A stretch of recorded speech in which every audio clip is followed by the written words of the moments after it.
అదేవిధంగా నియోజకవర్గంలో ప్రాజెక్టుల పేరు చెప్పి అక్రమంగా వేల కోట్ల రూపాయలు దోపిడీ చేసే కార్యక్రమం కావచ్చు, అదేవిధంగా సమ్మర్ స్టోరేజ్ పేరు చెప్పి ఈరోజు ప్రజాధనాన్ని నిరుపయోగం చేసి కేవలం ఒక్క చుక్క కూడా మంచినీరు ఇవ్వకుండా ఈరోజు దోపిడీ చేసే కార్యక్రమం మీద కావచ్చు, అదేవిధంగా హంద్రీనివా ప్రాజెక్టు మీద కావచ్చు, వీటన్నింటి మీద కూడా మీరు చర్చించడానికి సిద్ధమా అని చెప్పి బహిరంగంగా చర్చించడానికి సిద్ధంగా ఉండాలని చెప్పి ఈ సందర్భంగా నేను సవాల్ విసురుతున్నాను.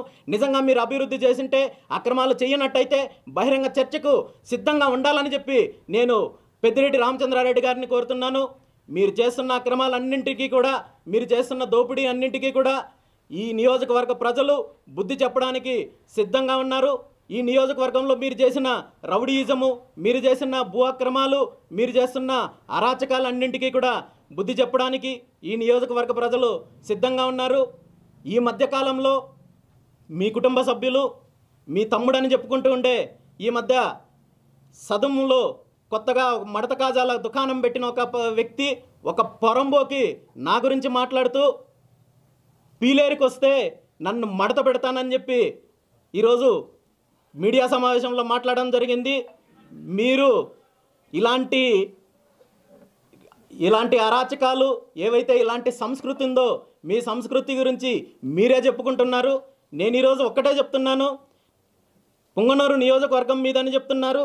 అదేవిధంగా పుంగనూరు నియోజకవర్గానికి సంబంధించి మంత్రిగా ఉంటూ పుంగనూరు నియోజకవర్గ ఎమ్మెల్యేగా మీ అన్న ఉన్నాడు, మీ అన్న కొడుకు ఇక్కడ ఎంపీగా ఉన్నాడు. పుంగనూరు నియోజకవర్గంలో మీరు ఏమి చేతగాక పీలేరు నియోజకవర్గానికి వస్తే నన్ను మడత పెడతానని చెప్పి చిల్లర మాటలు మాట్లాడుకుంటున్నారు. మీకు నిజంగా దమ్ముంటే మీరు, మీ కుటుంబ సభ్యులు, మీ అన్న కొడుకు, మీ పరివారము, మీ రౌడీ మొక్కలు అందరినీ కూడా తీసుకొని ఎప్పుడు రమ్మంటారో, ఎక్కడికి రమ్మంటారో చెప్తే నేను రావడానికి సిద్ధంగా ఉన్నాను. ఇలాంటి చిల్లర బెదిరింపులకి బెదిరే ప్రసక్తే లేదనే విషయాన్ని మీరు, మీ కుటుంబ సభ్యులు గుర్తించాలి. మిమ్మల్ని పూర్తిగా మీకు బుద్ధి చెప్పడానికి, మిమ్మల్ని ఇంటికి సాగనంపడానికి పుంగనూరు నియోజకవర్గ ప్రజలు సిద్ధంగా ఉన్నారు. మీరు ఎన్ని అక్రమాలు చేసినా, వచ్చే ఎన్నికల్లో అక్రమాలు చేయడానికి కూడా మీరు ఇప్పటి నుండి నేను చేస్తున్న ఏర్పాట్లన్నింటికీ కూడా ఎదుర్కోవడానికి కూడా నేను సిద్ధంగా ఉన్నానని చెప్పి తెలియజేస్తూ, పుంగనూరు నియోజకవర్గ ప్రజలకు కూడా నేను ఒక విజ్ఞప్తి చేస్తున్నాను.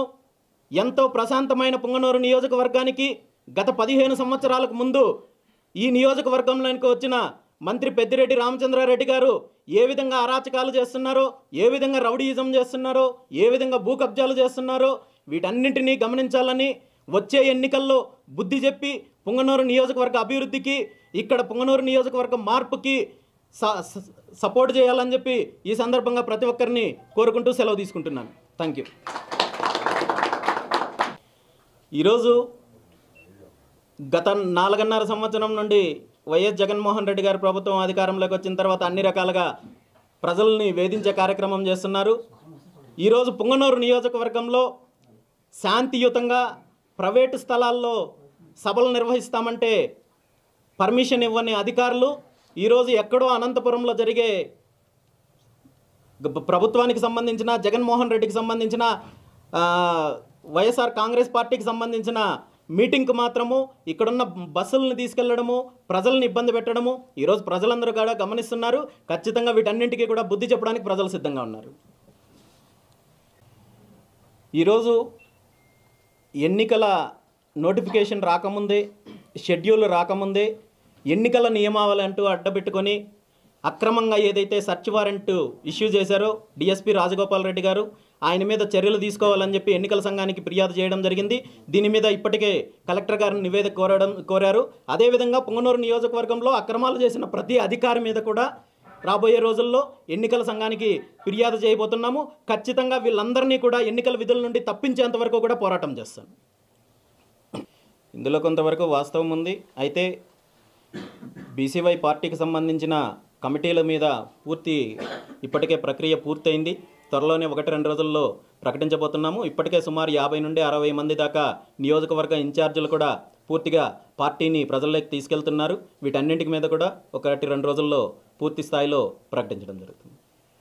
పుంగనూరు నియోజకవర్గంలో రాబోయే రోజుల్లో ఎన్నికల సమయంలో ముఖ్యంగా ఇక్కడ ఎవరైతే అక్రమాలు చేశారో, అక్రమాలు చేసిన అధికారులు ఎన్నికల విధుల్లో లేకుండా చూసుకోవడానికి, దాని మీద పూర్తి స్థాయిలో పోరాటం చేయడానికి సిద్ధంగా ఉన్నాను. అదేవిధంగా పుంగనూరు నియోజకవర్గంలో ప్రశాంతమైన వాతావరణంలో ఎన్నికలు జరపడానికి ఎన్నికల సంఘం మీద నమ్మకం ఉంది. ఖచ్చితంగా ప్రశాంతమైన వాతావరణంలో పుంగనూరు నియోజకవర్గంలో ఎన్నికలు జరుగుతాయని నమ్ముతున్నాను.